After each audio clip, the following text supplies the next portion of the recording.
En cours, en marche, on participe pour le Téléthon. Venez nombreux. Élan de solidarité unique avec ses 5 millions de participants, le Téléthon donne à l'AFM Téléthon les moyens de mener le combat contre la maladie.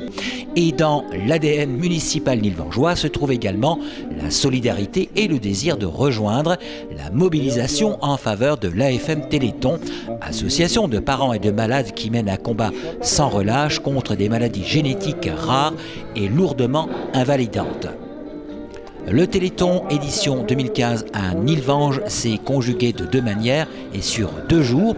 Samedi 21 novembre, les Nilvangeois furent invités à participer à ce Téléthon édition 2015 au boulodrome du stade Lucien Noireau et effectuer plusieurs tours de stade en courant ou en marchant, symboliquement pour ceux et celles qui ne le peuvent plus.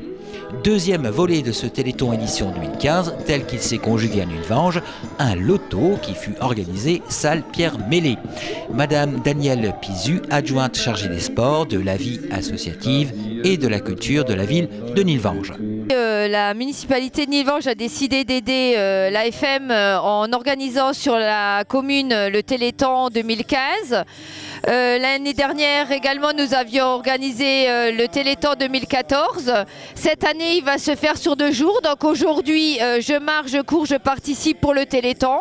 Donc c'est un défi de 14 h à 16 h. Parcours le plus grand nombre de kilomètres pour le Téléthon.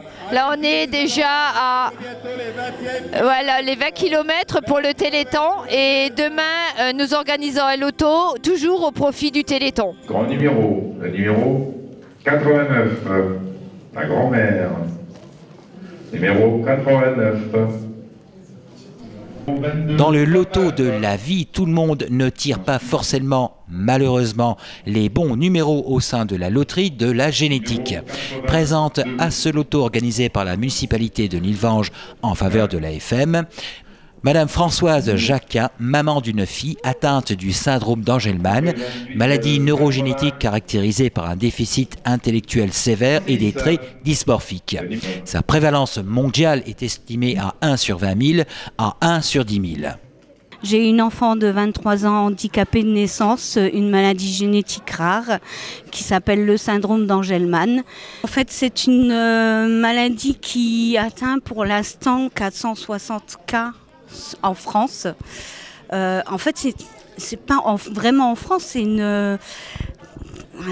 oui, en fait, c'est une association francophone. Donc, du coup, 460 cas recensés dans l'association, c'est très peu pour avoir des aides, en sachant qu'une recherche nous coûte à peu près 100 000 € sur l'année. Donc, très difficile à trouver, donc voilà, c'est le chromosome 15 dans la zone Q12, Q13 qui est atteinte, donc c'est un morceau de chromosome qui est manquant au niveau du cerveau, il n'y a aucun moyen de changer ce chromosome manquant et voilà.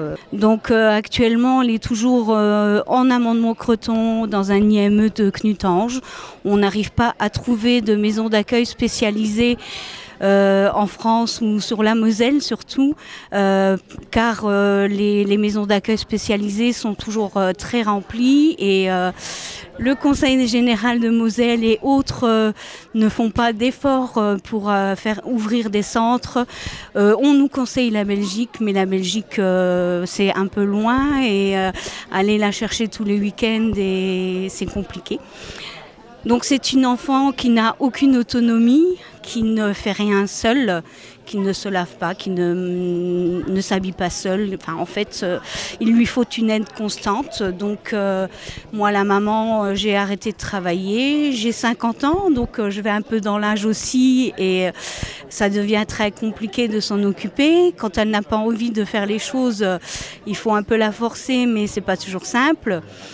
Bon, en plus à 23 ans, elle est quand même assez grande et un peu costaud, donc ce n'est plus un bébé qu'on arrive à porter, donc les complications arrivent maintenant au fur et à mesure.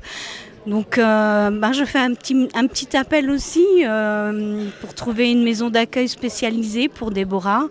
Le Téléthon, une mobilisation populaire unique qui a fait sortir les maladies rares du néant et a permis une triple révolution génétique, sociale et médicale avec le développement des biothérapies. Nombreuses furent les associations nilvangeoises à participer à ce Téléthon de Nilvange sur les 2 jours. Association La Paix, la fanfare municipale, l'association Alpini, le club de pétanque, association des donneurs de sang, l'association espagnole de Conaquer, l'atelier Fer et Bois, l'UNC, l'association Allegria ou encore la chorale à tout cœur. Grâce à vous, la révolution génétique a pu sortir des laboratoires de recherche. Des cartes du génome à la découverte des gènes responsables des maladies, c'est tout un pan de la médecine mondiale qui a fait un spectaculaire bond en avant.